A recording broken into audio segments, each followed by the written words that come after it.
முதல் பாடத்துல மேற்சிந்தனை கணக்குகள்ல 16வது கணக்கு வாசிங்க சாமி.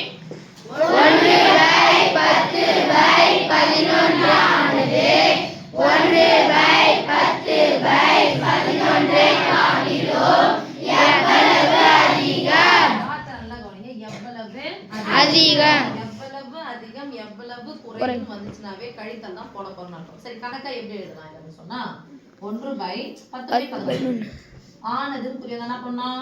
ஈக்குவல் டு எதை காட்டிலும் 1/10 1/10/11 இது ஒரு நம்பர், இது ஒரு நம்பர்.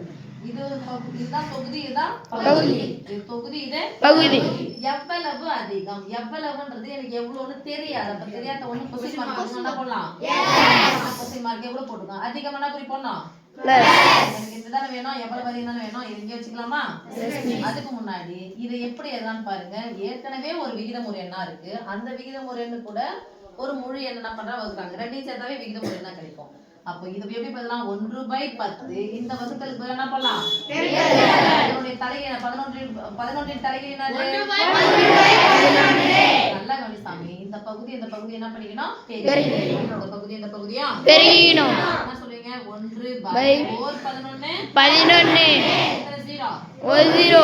இப்ப இங்க பாருங்க 1 இந்த வகுத்தல் பேர் என்ன போலாம்? பெருக்கல் போலாமா? தலைகீழ போட என்ன போடணும்? 11/10.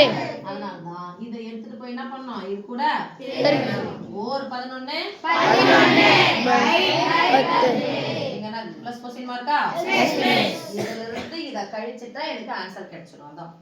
அப்ப எவ்வளவு அதிகம் எவ்வளவு குறையும் வந்தாவே கழிக்க போறோம். கணக்கு பிரகாரம் எதுனா ஆனதுன்னா ஈக்குவல் டு போடணும். இந்த நம்பர் எவ்வளவு அதிகம்? எவ்வளவு அதிகம்? இது ஆன்சர் வேணும். இங்க முன்னாடி குறியிலானதுன்னு அர்த்தம் பிளஸ் இருக்குதுன்னா இப்ப கொஞ்சனா மைனஸ் சொல்லுங்க.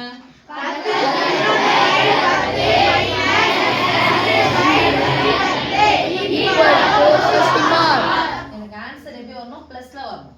அப்ப பிளஸ்ல இருக்கனால தான் நான் இங்கே வச்சுக்கிறேன். எவ்வளவு குறையும் கேட்டானா குறி போடணுங்க. மைனஸ். எவ்வளவு குறையும் கேட்டா மைனஸ். அப்ப இந்த மைனஸா இருக்குதுன்னா நம்ம கேட்டா பிளஸ்ஸா மாறிடும். இங்க இருக்குது என்ன பண்ணுவோம்? அந்த பக்கம் எடுத்துக்கணும். சரியா? ஆன்சர் எனக்கு எப்படி வரணும்? பிளஸ்ல வரணும். முன்னாடி பிளஸ் போனா பிளஸ் இருக்குதான்னு அர்த்தம். Yes miss. ஒரு விகிதமுறை எண் இன்னொரு விகிதமுறை நடுவுல பிளஸ் மைனஸ் வந்துச்சுனா யாரை பார்க்கணும்? பகுதிகளை பார்க்கணும். ஒரே மாதிரி இருக்கா வேற மாதிரி இருக்கா? ஒரு 0 இருக்குது. சம்பந்தம் இருக்குதானே? இப்போ 1 இருக்குது, இங்க 11 இருக்கு. அப்ப 1 இடத்துல தான் வர வைக்கலாம். 11 வர வைக்கலாமா? அப்ப 1 இடத்துல 11 வர வைக்கலாம். ஏதாவது பெருக்கணும்? 11 ஆல் பெருக்கினால் தொகுதியை 11 ஆல் பெருக்க வேண்டும். 11 எவ்வளவு சாமி? 121 தானே? Yes miss. நான் எப்படி ஈஸியா போடுங்க. முதல் நம்பர் கடைசி நம்பர் அப்படியே போடுங்க. ரெண்டுத்தையும் கூட்டி 11 110. 110 எத்தனை முறை வந்தாலும் ஒரே முறை. Minus 1 question mark. ஓகேவா? 129 1 கழிச்சா எவ்வளவு சாமி? 120/10. ஒரு 0 ஒரு 0 கேன்சல். This implies அந்த எண் என்ன சாமி? 12. ஓகே சாமி?